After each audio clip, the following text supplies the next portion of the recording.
Anda nggak melihat ya ketika situasi rupiah kita sudah di atas 16.000 ini sebuah alarm untuk situasi yang bisa berdampak pada krisis? Saya bilang tadi, waspada iya, tapi jangan pesimis. Karena kalau kita pesimis, energi the whole country pesimis, semuanya biasanya turun. Ini kita harus optimis dong, kita harus melihatnya secara positif. Walaupun saya bukan mengatakan diam-diam saja, waspada, yes. Agility, penting. Makanya pengusaha bicara agility, bagaimana supaya kita bisa adaptif, kita harus inovatif dan resiliensi. Masa transisi politik dari pemerintahan Pak Jokowi ke Presiden terpilih Prabowo ini mempengaruhi ekonomi Indonesia. Sekarang semua kan melihat, oh ada apa nih, bagaimana ke depannya, semua kan bertanya-tanya. Tapi kan kita belum menyelesaikan pemerintahan ini. Pemerintahan ini harus selesaikan dulu, barulah berlanjut kepada yang selanjutnya. Tapi kan rupiah kalau di pasar uang nggak bisa menunggu.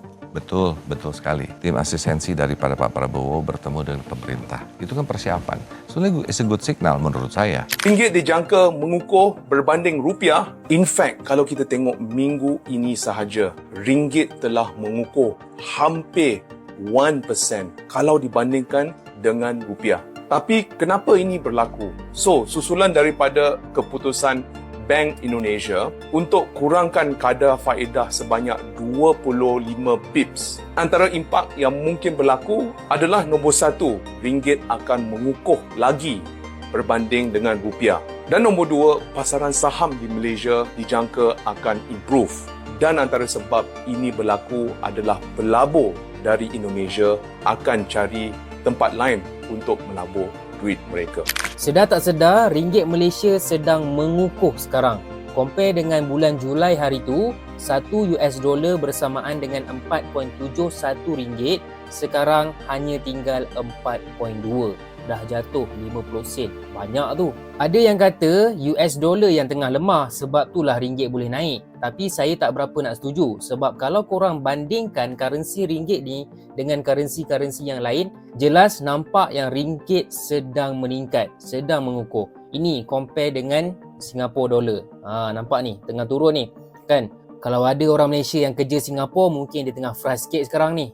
Kalau nak bandingkan dengan rupiah, jangan cakaplah, memang jatuh teruk rupiah. Even dalam 10 tahun ni, aku rasa last time yang betul-betul kukuhnya tahun 2017.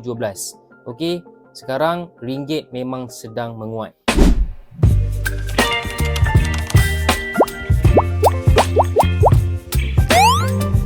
Halo teman-teman, kembali lagi di channel Lia Oktorina. Tempat di mana kita selalu membahas isu-isu terkini yang menarik dan relevan bagi kita semua. Kali ini, kita akan membahas tentang pergerakan mata uang ringgit Malaysia yang semakin menguat, sementara rupiah Indonesia malah melemah. Apa yang sebenarnya terjadi? Mengapa bisa seperti itu? Yuk, kita bahas secara mendalam. Dalam beberapa minggu terakhir, kita telah melihat bagaimana ringgit Malaysia terus menguat terhadap rupiah Indonesia. Jika kita flashback sedikit ke bulan Juli, 1 dolar Amerika Serikat bernilai sekitar 4,7 ringgit. Sementara sekarang nilai tersebut turun menjadi sekitar 4,2. Penurunan 50 sen ini terlihat sederhana, tetapi dalam konteks pergerakan mata uang, ini adalah pencapaian yang sangat signifikan. Di sisi lain, rupiah Indonesia justru melemah terhadap dolar Amerika, dengan penurunan sekitar 0,26% hanya dalam 4 hari pertama perdagangan di tahun 2024. Mengapa ini bisa terjadi?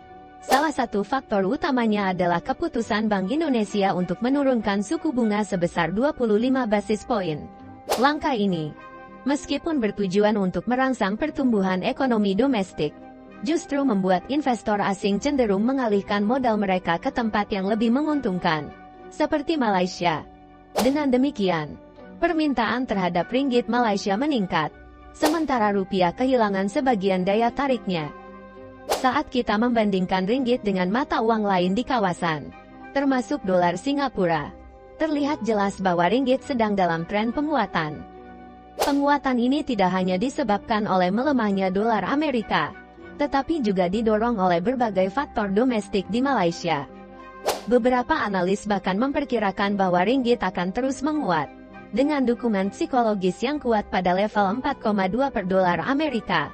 Meskipun banyak yang berharap ringgit dapat turun di bawah 4 per dolar pada akhir tahun, ada tantangan yang harus dihadapi.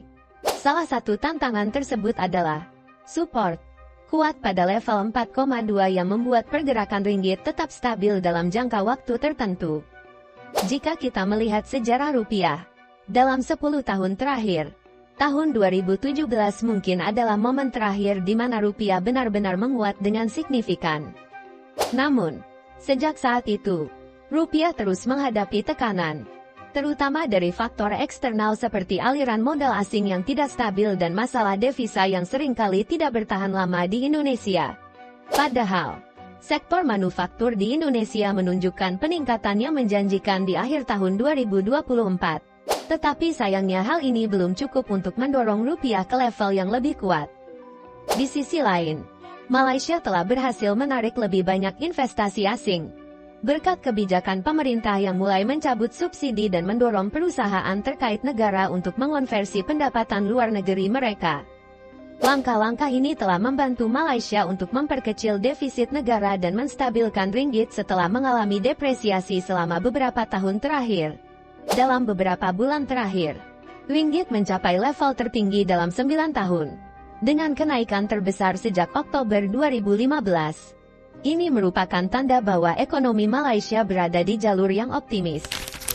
Sebagai penutup, kita bisa lihat bahwa pergerakan nilai tukar mata uang sangat dipengaruhi oleh berbagai faktor, baik dari dalam negeri maupun luar negeri.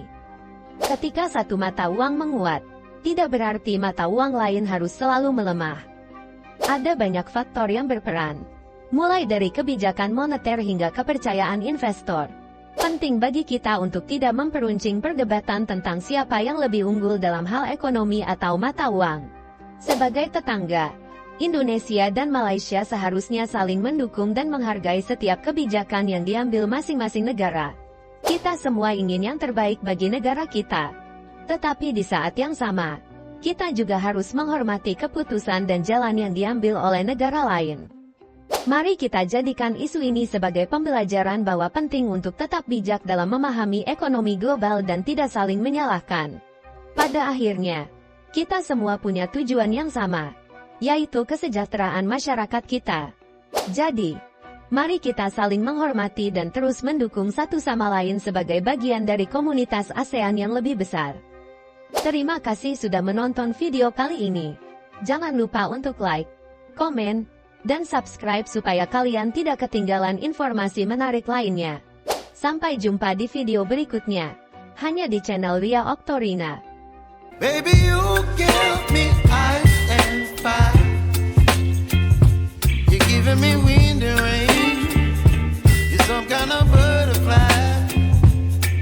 Baby, you give me midnight. You whip up my appetite. Don't leave me here.